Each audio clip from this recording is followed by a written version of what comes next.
Hello, everyone. Welcome back to All Nighter Discussions. Yes, I have returned with a good friend of the program, President CM. Say hi, President CM. What's going on, everybody? Sorry, I always mean to ask you if you prefer to be called that or to be called Connor, or what should the internet refer to you as? For now, President CM, that will change in the near future, but President CM is good for now. Okay, so you're about to rebrand. We'll say that, yeah. New Okay. channel launch coming soon, hopefully. What? I didn't even know that, dude. Okay, great. You can plug this. This was planned. This was totally planned because I am a good friend and I help my friends in their new channels. But so, President CM, we're here to talk about some of the more. I always say this channel is for cult movies, and I consider these cult movies, but they're about as legendary and as important to American cinema as cult movies can be. We're talking about the Evil Dead Trilogy. First movie, Evil Dead 2, then we'll talk about Army of Darkness. We won't talk about the remake or the Ash versus Evil Dead TV show, although I'm sure we'll get into that at some point, but we're talking about that core trilogy of Evil Dead movies. We'll do one episode per movie. So 3 episodes. Sounds perfect for me. I'm ready to talk some Evil Dead. Hopefully, I don't piss too many people off when we get later into the series, but I'm ready to go. Wow, that's a nice little omen. That's a nice little bit of foreshadowing there. Yeah, Give a little so tease for future episodes. nice, nice. Okay. So come back to future episodes so you can figure out, what President CM says to piss you off. Um, Gosh, so let's set it up right. Why are we talking about the Evil Dead? Well, two reasons. One, director Sam Raimi is coming out with his first film in almost 10 years, I believe. Doctor Strange and is it the Multiverse of Madness? Yes, I'm Oh, not a big MCU guy. I think yeah. it's Multiverse of Madness. I was about to call it the Mouth of Madness, but no, that's something else. That's if John Carpenter directed a Doctor Strange movie. Maybe it's maybe it's a reference. Who knows? The other reason I wanted to talk Evil Dead is because of this new installment called Evil Dead Rise, which is supposed to come out this year, actually. Have you heard about that? It's weird when movies like this come out. I feel like you hear so much about them, but I have barely heard anything about it. I saw the teaser like poster that was sent out, and that is the most I have seen about it. So I don't know too much about it. I'm interested in the concept if it's like kind of what I think, and that's Evil Dead in like a high-rise building. Could be pretty cool. Could be weird. Maybe Die Hard meets Evil Dead. I think that could be kind of cool, but. Hell Um, yeah. I guess we'll see. Now I'm reading the log line here is two sisters try to survive and save their family from the Deadites in the city. So it's distinctly not in a cabin, not in the woods. It's in a city, which already, I mean, does set it apart and promises this new chapter of Evil Dead. Because when you think the Evil Dead, even not counting Army of Darkness, you really think of a cabin in the woods. It is the cabin in the woods movie, right? Yeah, and to that extent, I mean, even Army of Darkness, I think that's what kind of sets it apart. It's got a different title, and it's the only one so far that hasn't taken place in a cabin. I mean, I haven't seen the television series, but I don't really count that when we're talking about the films. Evil Dead and Evil Dead 2, both cabin. The remake sequel, whatever requel, whatever you want to call it, that took place in a cabin. So it'll be interesting. Impressed in the concept. I hope it does well. Yeah, and I know Sam Raimi and Bruce Campbell are involved. So I mean, I more Evil Dead the better, right? I think horror fans can unite in agreement on that.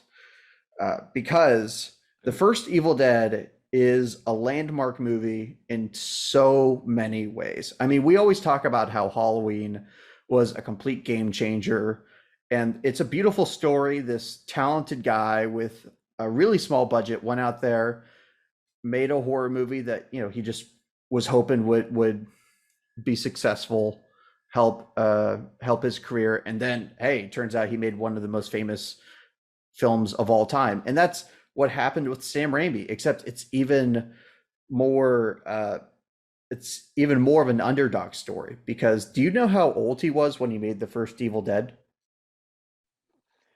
Um, wasn't it in his early 20s? He was 20. He was younger than us. Wow. Yeah, his directorial debut, he was 20 years old.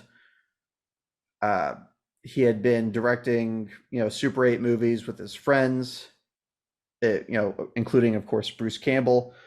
And then at some point, they all raised like $85,000 from local investors, right? Just people that they knew, people in their area, privately fundraised, and they went off and made the first Evil Dead, and then it premiered at Cannes. Stephen King called it one of the best horror films he'd ever seen, or something like that. There's this big iconic quote from Stephen King on the poster. And Mhm. yeah, it launched the careers of Sam Raimi, of Bruce Campbell.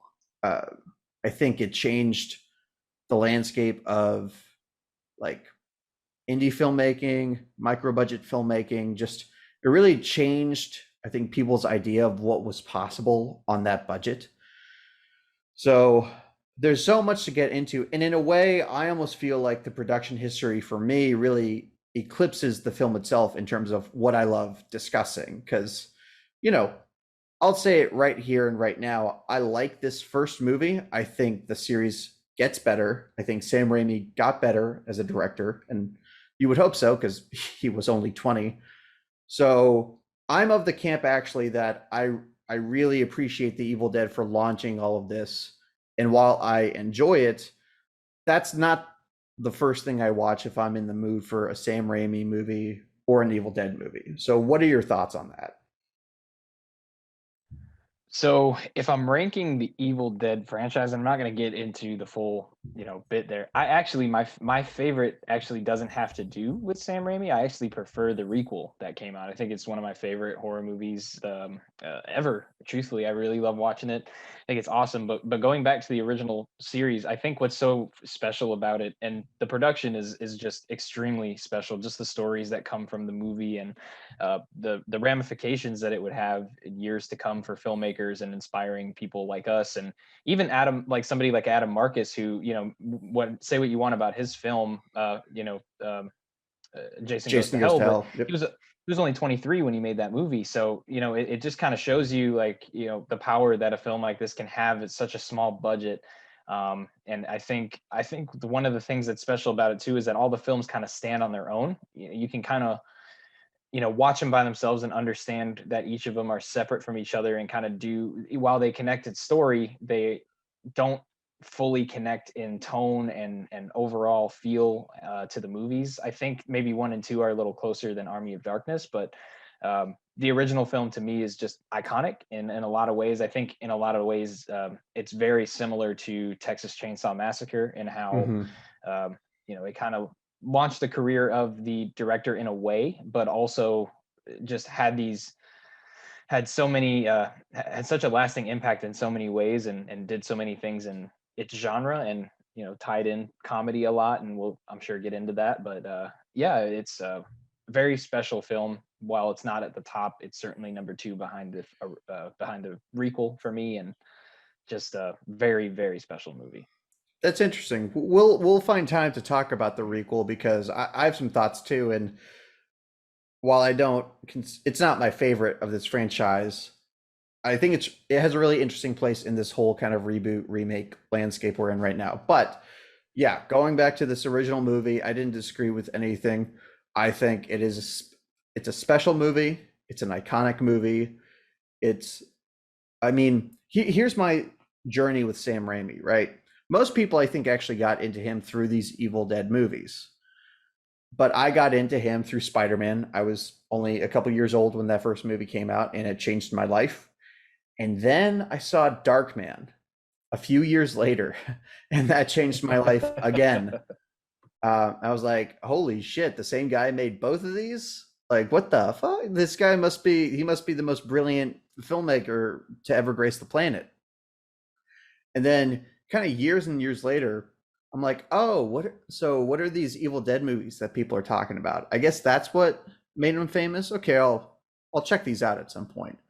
So I check out Evil Dead 2 first because that's the one I hear the most acclaim for. Um, I check out Evil Dead 1. Then it took me a while to check out Army of Darkness for some reason, and I'm not sure why because it sounded kind of like a perfect pitch for me because I love Sam Raimi's sense of humor. I love when he really leans into that, and that's what Army of Darkness is really famous for.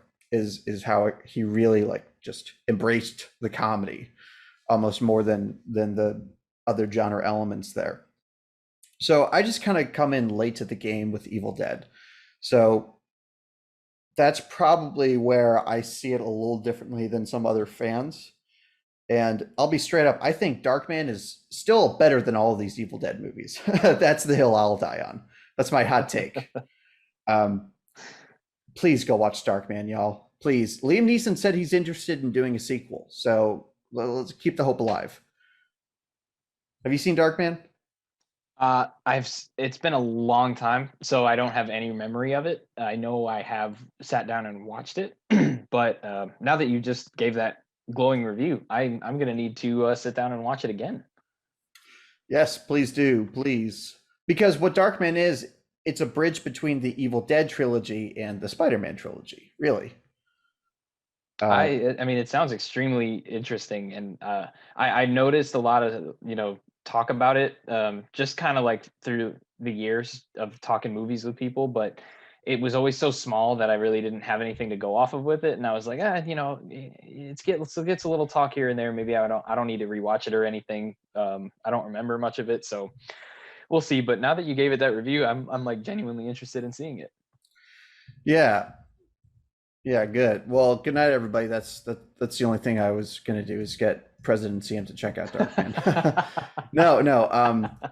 Yeah, so that's my personal journey with the Evil Dead. But now that I am older than Sam Raimi was when he made that movie, now that I've made a feature, a micro budget feature, um, I connected with this movie in a new way because I rewatched it for our podcast, of course, and I really just I always appreciated the brilliance of Sam Raimi in terms of his vision, his cinematography, all that, but just putting myself in his shoes, like, damn, I have only this much money to get this shot done and to make this idea work, and just like seeing all of that come together. It was like watching an artist paint something, right? Like getting the chance to see a brilliant artist paint.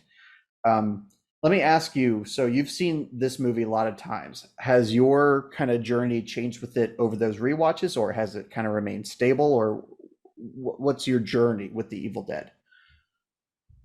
So actually, we are very similar in age. In fact, we are the same age, I believe. So I had a very similar path to Evil Dead. I grew up on the Spider-Man movies, but where we differ is how we actually feel about the Spider-Man movies. Oh no. Oh no, I don't. was never a no, no, no. Hear me out. Hear me out. Hear me Okay, out. okay. So so I've never really been like, my dad's a big comic book guy, and I just, as I kind of explored comics as a kid and like the cartoons as a kid, I just found myself less interested in some of the Marvel characters. So over the years, it's been hard to break that. And that's the case with a ton of Marvel movies. In fact, to this day, the only Marvel movies that I really say that I love, I did really enjoy Infinity War, and I really did like the Winter Soldier movie, Mhm. Captain America Winter Soldier. I enjoyed that. I thought the fight scenes were really well choreographed. So to this day, I really am, it's hard for me to break the mold and get into Marvel. Now, it's been a lot of years since I've seen the Spider-Man movies.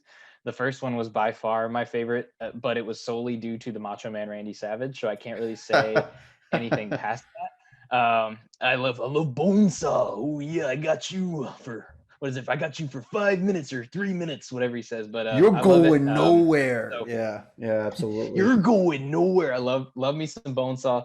But truthfully, like, knowing his filmmaking style, when I did start getting into horror movies and I learned that that's where he got his start, I was extremely interested. And so before I even watched the movies, I did some research on Sam Raimi, and I learned everything that you just said there, and you Hmm. put it very well. You put all the information in there. So, being that I wanted to get into the film world and was really interested in it, the first time I ever watched Evil Dead was also the first 3 times I ever watched Evil Dead, because I turned it on a weekend and I watched it one time, and then I watched it a second time to take some notes, and then I watched it a third time to get perspective on the notes that I just took, all in one day. um, and It immediately had an impact. I mean, to this day, it's not, like I said, it's not one that I just rate super highly. I love it, but I don't, it's not like a 5-star movie in my opinion. That being said, though, it completely inspires you, and it just makes you, if you want to get into film, I think it's an important movie to watch. And I've only gotten more interested in it the more I see parallels to one of my favorite directors. It's a lot of my favorite directors actually, but Toby Hooper is one of my favorites, and just seeing some of the parallels that they have in their big movie that kind of made them who they were, has made me even more interested. And so I just try to watch it any chance that I I just kind of think of it. I try to get it on as quick as I can after that. It was very pleasurable rewatching for the podcast. So thanks for having me on for that. But yeah, my journey is similar to yours, just very inspirational, and it shows you what kind of guy Sam Raimi is. Yeah, and that's the thing. I think you can watch this movie without that context, but it will be so much more rewarding with the context of everything. Knowing that Absolutely. these are best friends who, they have. I mean, $85,000 isn't no money, especially I think adjusted for inflation. Right. That's in the hundreds of thousands, but still, they're out there in Michigan just trying to make a movie, trying to make a name for themselves. It's really interesting because Sam Raimi was not a big horror fan. Like, he liked horror movies, but what he wanted to do more was probably comedy, action. So once he got a hold of his career, that's where he started to steer things. But he also knew, like Toby Hooper, like John Carpenter, that there was a huge Yes. market for horror, especially like low budget grindhouse horror. But he definitely brought those comedic sensibilities to the first Evil Dead, and obviously the second. I mean, that's what the second is kind of famous for. But this first Oh movie, yeah. it's like, I was trying to figure out how to describe it, because to just call it a pure shock fest, gory, bloody splatter fest, that doesn't really sum up what makes it special. And I think it comes down to the camera work. I can't think of a movie where, like, the camera work's always important, but like the camera in this movie is the movie to me. How do you feel about that? I One of the sayings that I have when I watch Evil Dead, and I repeat it in my head when I'm watching it, because you can't help but do it once you get it in your head, and it's the camera is the character. Uh, I feel like when you watch Evil Dead, the original Evil Dead, especially, you just the camera does so much. It does so much for the storytelling, but it also feels like it's sort of a character. Hmm. Well, You it's literally see a different character. perspectives. Yeah. Yes, yeah. I mean, quite literally is a character at certain points, but it's just kind of amazing to see, like, even some of the angles where you're not really seeing the perspective of this. I guess it would be a character. You're still seeing, like, it just it puts you on the level of some of these things that are happening, especially when certain things in the film can be kind of unnerving. It adds so much to it. So I completely agree with you. I think the camera work in this movie just adds more. It adds more in this film than I feel like a lot of other movies in the horror genre. Like, it uses it better than a lot of Because genre that's, movies in the horror yeah, that's what he verse. had. Yeah, that's what Sam Raimi had, was his camera. That was basically the only tool at his disposal, because I don't want to be mean and say that the makeup is not good, because knowing that budget and knowing the standards of the time, I actually think it's really impressive given those standards. But it's not doing something that bigger budget movies couldn't do. right? That's not what made it No. stand out. And I mean, the Necronomicon is iconic and it's a really cool concept, but that's not the writing is not what's carrying this movie. Sam Raimi had his kind of samurai sword, and that was the camera. I mean, the movie is iconic instantly just from that opening POV shot, that thing just floating through the forest, like it chills. It actually sends you chills just from the motion and the music to the ambiance. Like, and nothing's even happening yet Agreed. story wise. It's just a mood.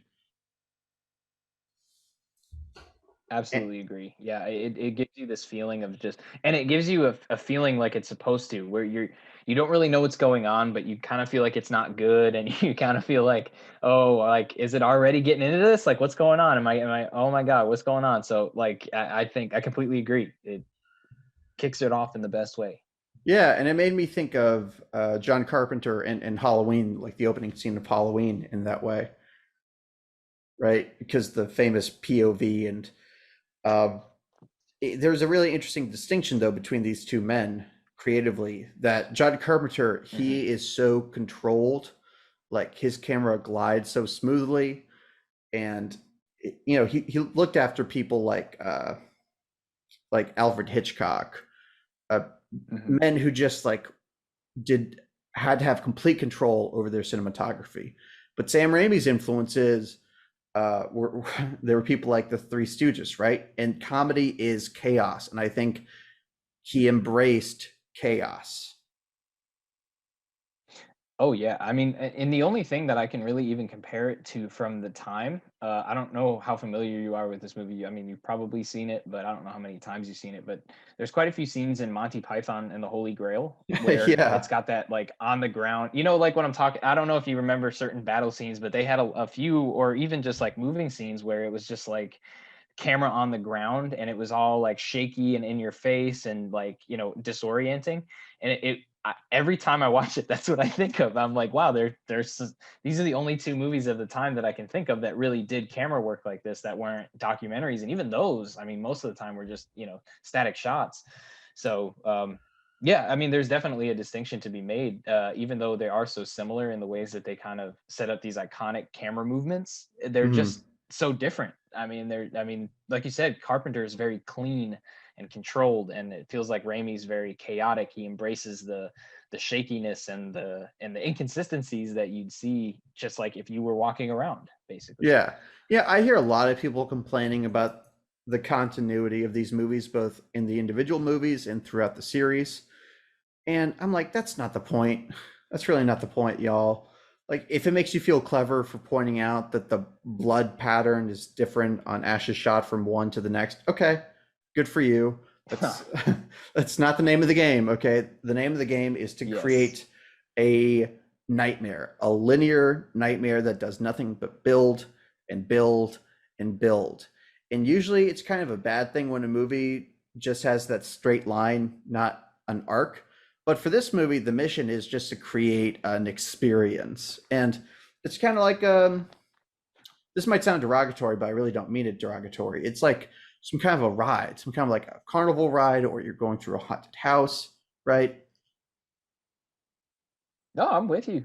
Yeah, Yeah. absolutely. I don't think, yeah, no, I don't think that's derogatory at all for the filmmaking, because it is. I mean, there are definitely movies that capture that better, I think, like that feel of like going through this haunted house and it's kind of disorienting and scary in that way. But I think you're absolutely right. Yeah.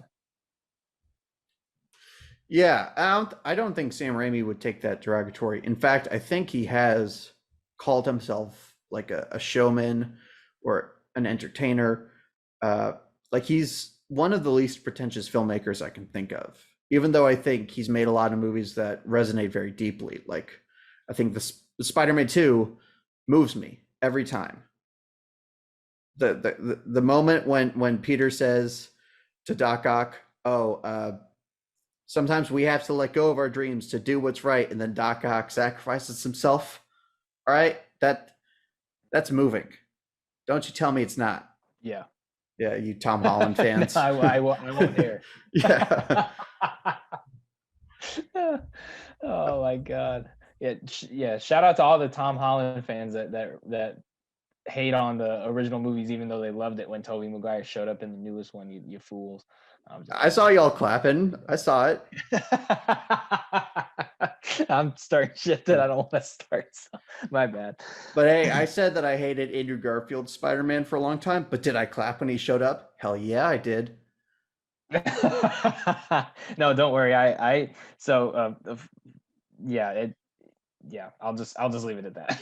that. You're really trying to avoid the internet drama, huh? That's very noble of you. Yeah, especially with like MCU, Spider-Man, all that stuff. I'm just gonna leave it at that. All right, fair enough. Hey, but this was Sam Raimi adjacent, so this is not off topic. This we totally have to Right. No, include this in the you're podcast. absolutely. No. Yeah. Keep it in there. Keep everything in there. Oh man. Uh, so another important ingredient to the Sam Raimi formula is Bruce Campbell. Now, a lot of people pointed out that Bruce Campbell doesn't shine in this movie. He doesn't shine until Evil Dead 2. Although I think, yeah, his name should be Bruce Champ Bell because the dude's a champ. Like the amount of abuse he takes for what was probably no money. I guess he probably got money from distribution, but up front, he was paid very little, I'm sure, and he didn't know if he would make money. So he's just letting his best friends completely, uh, like humiliate him on screen or like give him hell. Yeah, I was just counting the amount of times that blood gets in his eye, dust gets in his eye, he falls down the stairs. And it's something he'll joke about a lot, that Sam Raimi loves to torture his actors. And Sam Raimi will say, "Oh no, I just like to torture Bruce." And I think that rings true too when you watch it. Yeah, like Tobey Maguire did not have blood in his eye. No blood. He didn't have a lot of the stuff that Bruce Campbell had to go through, both in this and even Evil Dead 2, when you can clearly see it's him kind of doing the stunts and stuff. Or you can call it stunts. Like it's hurting yourself basically, or Yeah, the being hurt. physical acting. Yeah, Yes, a absolutely. lot of physical work that he was very physical early on in his career. That might be why he tried to, not do as many crazy things as he got older in his film career. But yeah, it's crazy what he got put through in these movies. So Bruce Campbell, again, he's a kid, right? 1920, helping his friend Sam Raimi make a movie. He plays this character named Ashley Williams, also known as Ash. Uh, and his contribution in this movie is to be one of the dumbest protagonists that we've ever seen. Like he's a character designed to make you scream at the screen, like "Don't do that!" Like "No, get out!" She's not really back to normal, Ash. She's just trying to trick you. Yet What are still, you doing? and then I was also thinking about this. There are times where he just stands around and doesn't do anything. Like he has an axe in his hand. People are shouting at him to do something, and he just stands there. Oh, oh, Ashley. Oh, Ashley. So I can't help but say that every time I watch the movie. Just oh, Ashley. I don't even use Ash in that movie because I don't think he's full Ash until Evil Dead 2. It's oh, Ashley. He's totally not. And when we get to Evil Dead 2, we'll talk about this more, but it's interesting the decision to make that guy this badass icon, right? That he became, like chainsaw for a hand, boomstick in the other hand, have all these great Groovy. one-liners. Exactly, And this guy, he ain't that. He ain't that. At the same time, I'd be lying if I said that I don't know, like him or let's say root for him. I think it's Bruce Campbell. I think he just has a really nice natural charisma. I think he's just a very likable presence. Oh, you're absolutely right. I think he's one of those guys that like when you see him on screen, you just I don't know about other people, but I just get kind of happy when I see him. He's just one of those guys that just like Oh, sure. it just makes me happy to see him there. And then I think this movie is very much the start of that. I think it's very easy to see. And I think too, like, it's an interesting decision to make him what he becomes later in the franchise, but like you can kind of see the seeds being planted, especially towards the end of the movie. While they're not all there, you can kind of see, I get, like, as you see it go on, there's still parts of that character there. It's just a little, well, it's just very much less dumb, I guess you could say. I mean, Ash has always been dumb, but he's always kind of balanced that with being, a competent action hero, you know. Yes. And this guy he's just like a regular guy. It's like, what would you do in that situation? He's very nervous. And all these people are his friends, and that's like something surprising too, how dark this movie actually is. I mean, it's a movie yeah. where a college kid has to murder all of his friends when they get possessed. So the fact that it's still like a really fun watch, that it doesn't get bogged down in the trauma of that. And by the way, there's some stuff that goes overboard with the Evil Dead that I want to get into. But generally, it's a really great watch that you could totally watch with friends. It's not like a Rob Zombie thing where you have to really consider whether or not you want to put somebody through that because you might feel guilty afterwards. Yeah, you know what I'm talking about. All too well. But that being said, there's one scene that even Sam Raimi thinks went too far. Do you know what I'm talking about? I haven't heard the quote, but I mean, I have a good idea. Can you confirm it for me? What did he say it about? The tree rape scene. I figured. Yeah, it's pretty disturbing. It's pretty disturbing. It kind of comes out of nowhere. And this was in an era when, people really did have a point where they said that women were totally being exploited in horror movies, these low budget horror movies. And I want to give the filmmakers the benefit of the doubt, as naive as that might be, that they were just trying to make fiercely scary movies and they weren't thinking about the implications. But with this movie, it's really hard to understand what the motivation is to include sexual assault in this, and people will say it was a different time and he was a kid, right? Remember that he was 20 years old. Yeah. Now as an older man, he regrets that, but it's just unfortunate that that's still in there. I mean, how do you feel about that element, if you have an opinion at all?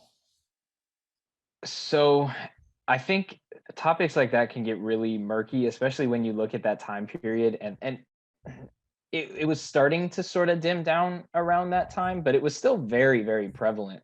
And it would be for, throughout the 80s and even some of the 90s as well. I mean, even still today, you can kind of see some of that, the exploitation of female actresses in horror movies. But I think in this case, more so than in other films, I can sort of see making a justification to put it in the movie. My whole thing about it is like, okay, we're supposed to get the point of like, and look, this is a very old school way of thinking, so I'm trying to sort of like, I don't think this way. I want to be very clear about that, but I think the idea was like they're making her soul impure. I don't know if that was supposed to be the point. That's kind of what I took from it. I don't like scenes like that. In fact, there's I'm not going to get into it, but there's the remake of The Last House on the Left. I got rid of that movie after I watched it because I just never wanted to ever see something like that again. But I guess in this movie I was a little bit more understanding as to why it would be in, as opposed to like, a movie that's much less about something that would make sense, I guess, in the story. By the way, speaking of Last House on the Left, there's a weird back and forth going on between Sam Raimi and Wes Craven. Do you do you know what I'm talking about? No, I haven't heard about this. Yeah, so I don't know if they've ever spoken on this. So in The Hills Have Eyes, the original, there's a torn up poster of a shark that most people took as being kind of a shot at Jaws, as Wes Craven saying this Okay. movie is scarier than Jaws. So Sam Raimi in this movie, The Evil Dead, has a torn up poster of The Hills Have Eyes in the basement of the cabin. He does. Yeah, famously so. And that, of course, was taken as, yeah, well, my movie's scarier than yours, which he was absolutely right, by the way. The original Hills Have Yes. Eyes, like, anyways, not talking about that one. Um, and then it gets insane. Like, so in the original Nightmare on Elm Street, Nancy's watching The Evil Dead on TV. And I don't think that's a shot. I think that's just a reference. I think they had like a I think so. friendly rivalry going on. And I want to look something up, but I believe in a future Sam Raimi movie, you can see Freddy Krueger's glove somewhere. I'm looking that up right now. That part sounds familiar. Let me see. Freddy Krueger, Evil Dead 2.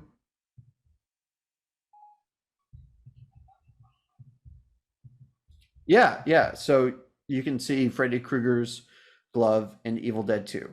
So just a whole back and Okay. forth throughout the 80s. And I think that is a beautiful thing.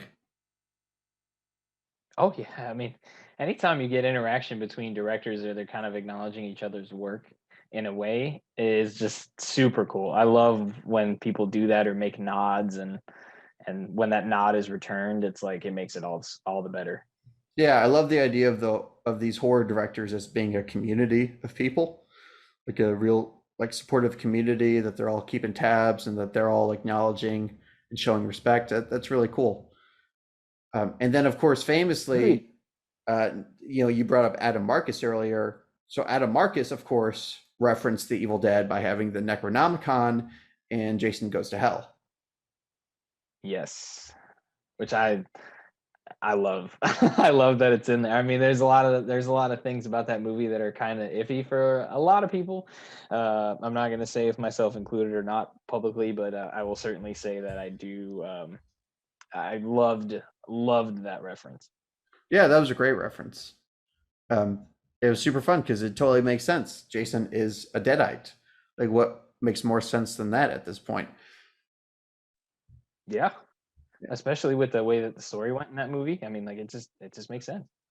Yeah. So let me ask you, what is your favorite scene from this, or the scene that holds up the most, the scene that shows off Sam Raimi's talents the best, just that scene that you would recommend above all else from this movie? So that's where it gets kind of tough because I think there are different answers for like because basically everything you said should be in the same answer, but I think this movie's so special that it's kind of different. I think when it comes to showing off his talents, just watch the movie and watch the camera work. I mean, that's all I can really say about like showing off the talent of a director like this, especially so early in his career. Just watch the movie and watch how incredible the camera work is, and just to understand how revolutionary that was for a film back in that time. Whereas so it's something that you might see kind of commonly now, or even within like sort of like other genres within horror, other subgenres like found footage and such. But it's done in a way of telling the story through the camera as opposed to, sort of telling the story a different way. I think that is where I think his talents show off. I think the one scene that I want to highlight though is the scene where she's kind of sitting down and taunting Ash Mm-hmm. in the front of the cabin. It's the scene that always sticks with me when I watch it because it reminds me so much of some other of my favorite horror films. I think this is the most, I guess, easy to watch of the three, but there are some horror movies that just do a great job of being very funny and making you laugh while also being like, oh wow, like this is like really unnerving.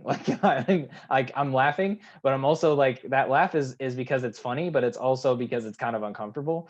That's kind of how I felt when I was watching that scene, and to me, like to this day, it's still, I don't know if it holds up per se because, like you said, I think while the makeup was impressive for the time and the resources that they had, I think it doesn't necessarily hold up by today's standards. That being said, that scene has always stuck with me. I Hmm. think if you watch it, please look out for that scene because yeah, I think it, for me at least, it makes me laugh, but it also kind of unnerves me. There's something very childlike about it, but it's also like sort of like it knows that it's acting like a child, and that's kind of, I don't know. There's something really weird about it for me. I guess holds up the best would still be the camera work would be the answer for that. I think it it works in a movie like this, and I don't see it in movies like this as often. And it holds up. It shows his talent, and I cannot say enough good things about how well this movie is shot for, especially for the budget. Yeah. I mean, and I think most of the shots were accomplished just by planting the camera onto a 2x4 board and having two guys running with it, like literally. I think that's how they Yeah. got most of those iconic POV shots.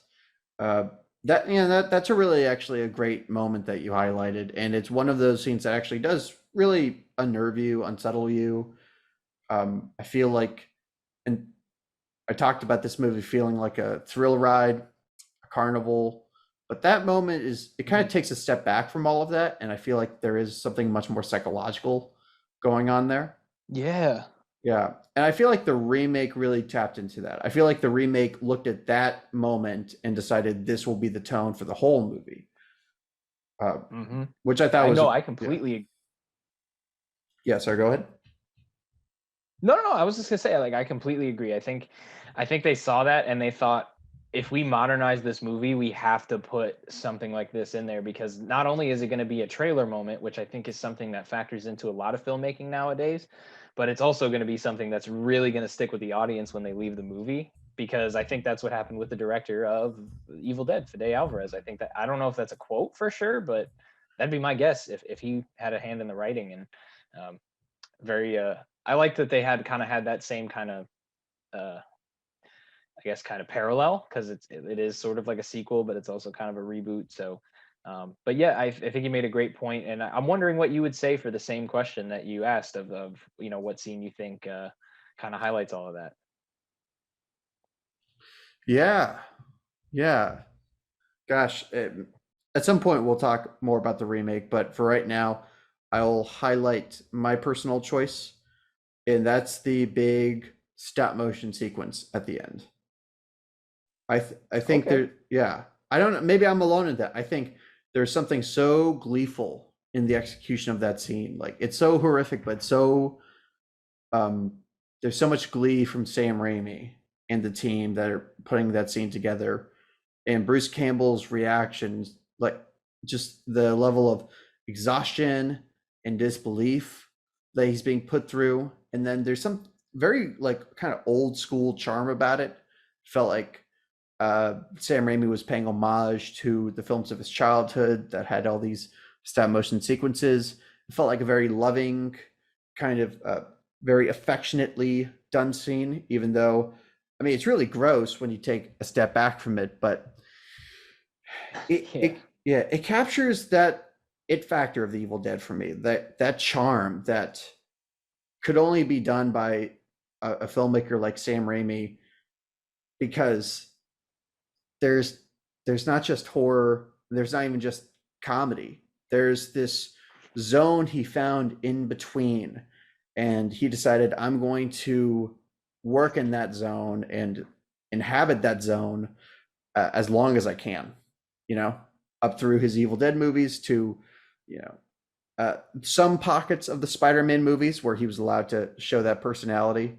Like I always think of the really funny, goofy sequence in Spider-Man 2, the raindrops falling on my head sequence. Like, like Sam Raimi must have fought for that so hard. Oh, he had to have. Yeah, because it And then caps. I Yeah, believe it too. and I love that sequence because it goes back to his ability to find this uh, zone between genres and between tones and really reaches, not reaches down, but transcends through those things. And that's where he finds his transcendence. Uh, so even though it doesn't really hold up in terms of like special effects, I still think the level of skill and care that was put into it really, I mean, I forgive all of that. I really don't like criticize the movie in my mind as I watch it. That's a really interesting point because I think like, and I'm gonna actually compare it to a film that came out the same year and just in its execution, because I think it has a lot of charm, but it's also really well executed for a film like this. And the in the same year, there's another movie that I'm actually a pretty big fan of, Clash of the Titans, that came out that same year that had a lot of that stop motion elements in it, and it just like I think in so many ways it's like it's kind of amazing to look at the two movies and realize that they were both 1981, and at somehow this low budget horror movie had these amazing. I think it was really well executed and had a lot of charm. It had the same amount of charm and execution that this big budget Clash of the Titans movie had. So I think that's really interesting to highlight that. And no, I agree. I think it's a really cool sequence. I completely agree with you.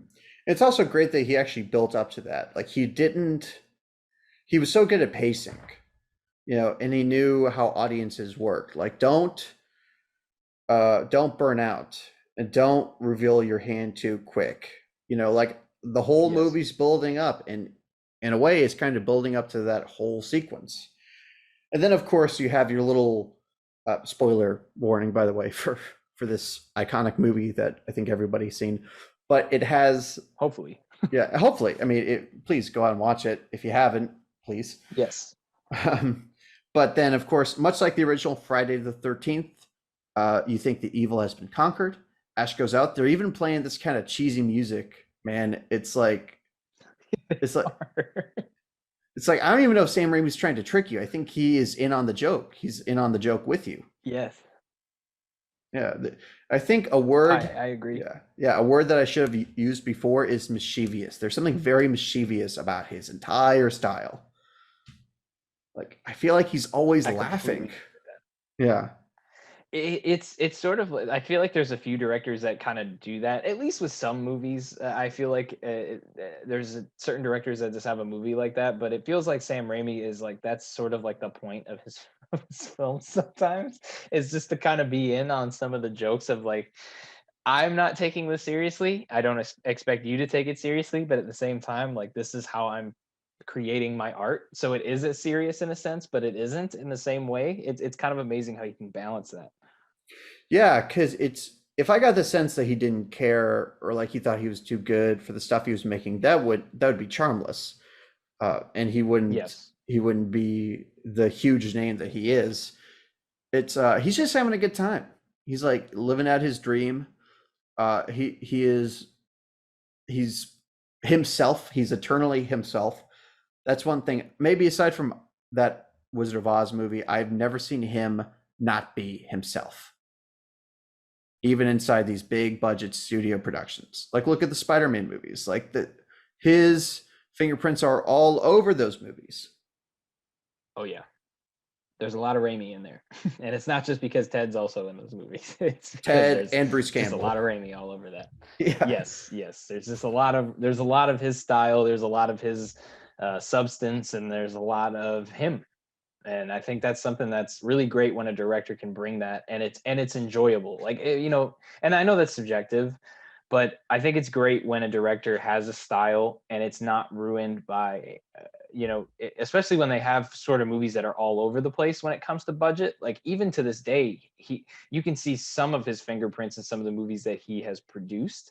And so it's just kind of cool to see like he can go from a low budget film to a big budget blockbuster movie, and they can all sort of have his original style and have his fingerprints all over it. I think that's something that you don't see a lot. You kind of see directors become soulless or just kind of conform with what the norms are, and it's really cool to see him, and I hope he brings that to Doctor Strange.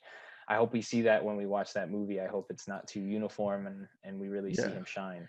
Yeah. I have a theory now that I literally thought of while we were talking about this. I feel like the much maligned emo Peter sequence in Spider-Man 3, that whole stretch where it's all goofy and shit and he's dancing, all that. I feel like that is a direct product of what we're talking about. I feel like uh he must have he must have thought it would be funny to tee up this big dramatic dark Peter Parker and then deliver this little goofy punk kid that we got. So I think we've been I misreading emo Peter for a long time. I don't know. What do you think about that? You know what? Like, look, I'm not going to be shy in saying that I'm not a big fan of the movie, but Yeah. I will say that I am completely in agreement with that now that you said that. I completely agree with you. I think he absolutely, and I never thought about it before either. I just sort of thought, like, what went through their heads when they put this in the movie? And I think we know. I think we know now. I think it was Sam Raimi being like, winking at you a little bit through the camera. I know it's stupid. Trust me, I know this doesn't. I know what you're thinking. Yeah, I'm you thinking almost the feel same him thing. like nudging you in the ribs or something, you know, as it goes on. Yes, like I hope he did that to whoever he was like watching the premiere with. I hope he just kind of like elbowed him in the ribs, like, He like you see what I did there. he did that to the Sony execs. He's like, this is the part where he sings in the nightclub.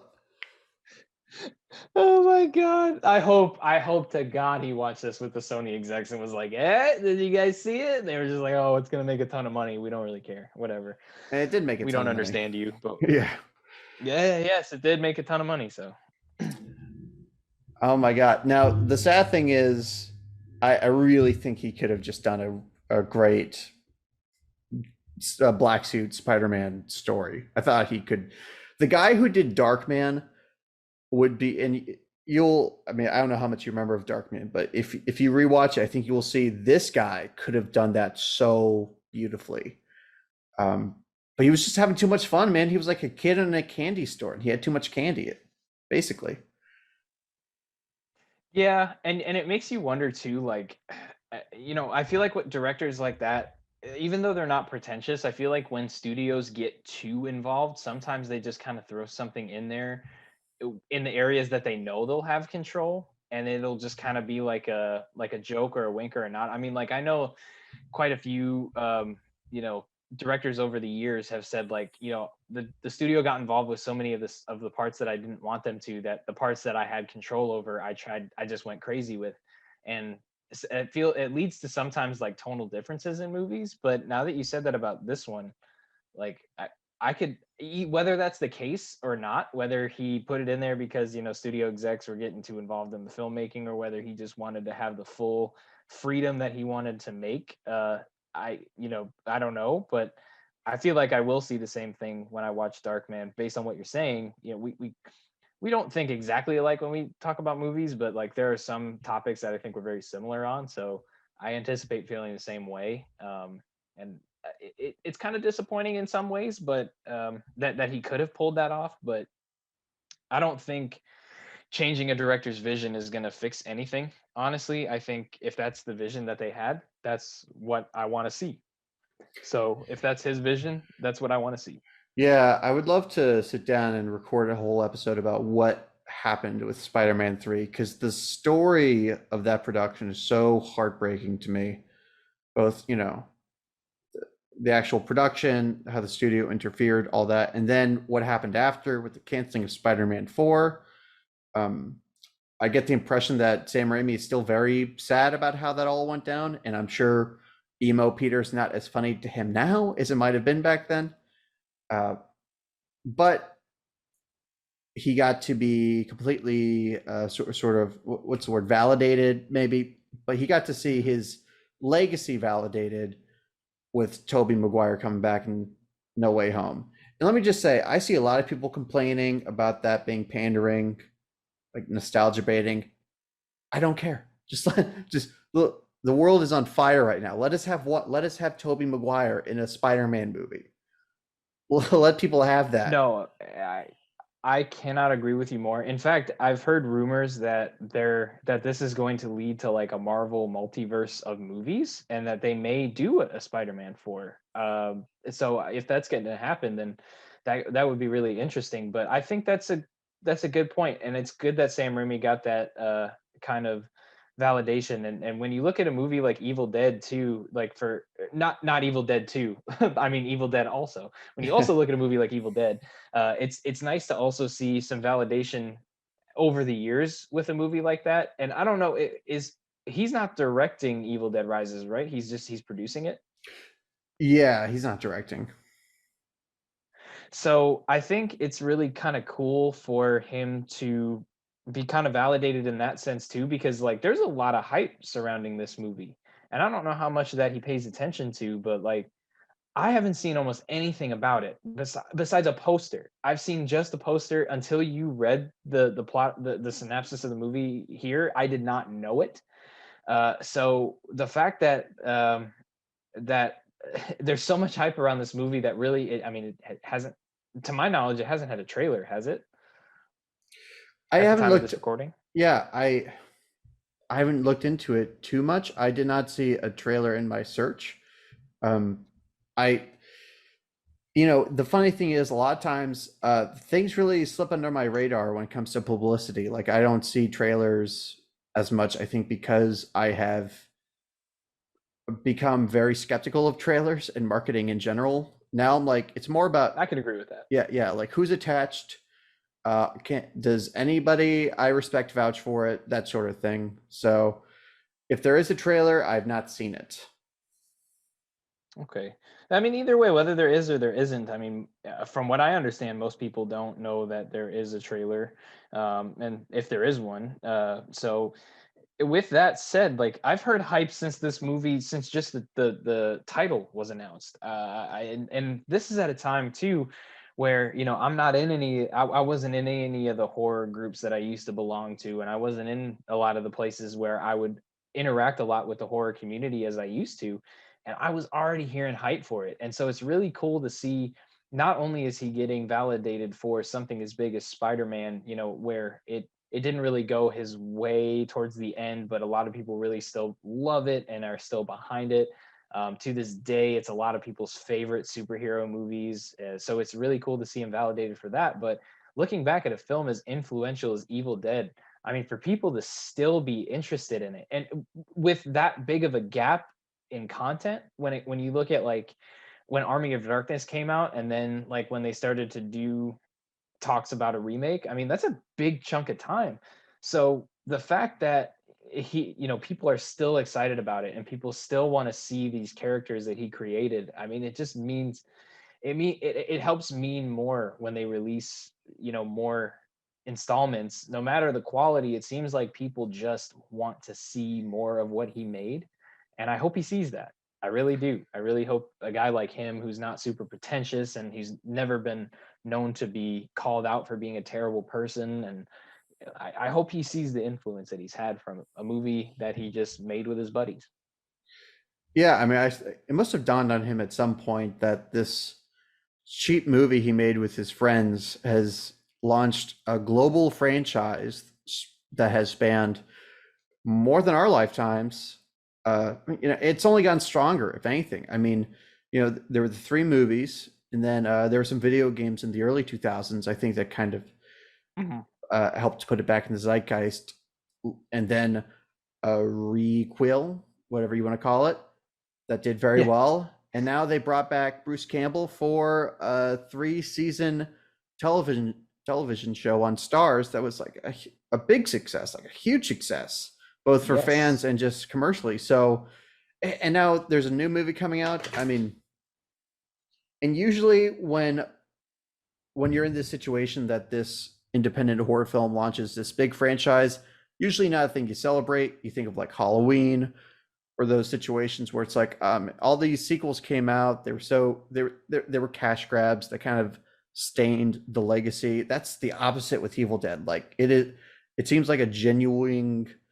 It seems like a genuine, loving community of people who love this world, this mythology, the character of Ash. It has like you can imagine like an Evil Dead festival where people just come together around the world Yeah. and just exchange their favorite lines and they cosplay. It would be a beautiful time. There would be no war. There would be no crime. It would be groovy. You know what? That was like absolutely beautiful. If that's not scripted, then you are just a genius. I just want you to know that. But that was awesome. But Oh, I thanks. completely agree with you. I gotta say, like, it's funny because I'm a huge Halloween fan. I always have been a huge Halloween fan, and I always will be a huge Halloween fan. With these most recent ones, I can definitely poke some holes in these sequels that are coming out recently. But even the original, franchise, I guess you could say, I have a lot of problems with some of the sequels once it gets later into the series. I think it kind of my happiness sort of cuts off at five. But that being said, like when you talk Halloween with people, I think fans can get very, oh boy, they can get very Opinionated. protective of their Yeah. opinion. Yeah. Yeah, well, like it's just like I think a lot of people in like fandoms, when they get to a certain point in fandom, they just get really insecure with their opinions about their fandom, and they feel like they have to be validated that they're right. And it happens with everything. I mean, I'm a huge Star Wars fan. I've been kicked out of a few Star Wars forums for just liking certain movies in it or not liking certain movies in it. And I think there's so many franchises that kind of follow that. And it's sort of amazing when you talk to people about Evil Dead, because I think really the only time that people get mad is when you just say you don't like any of them. Because I've talked to people a lot about Evil Dead.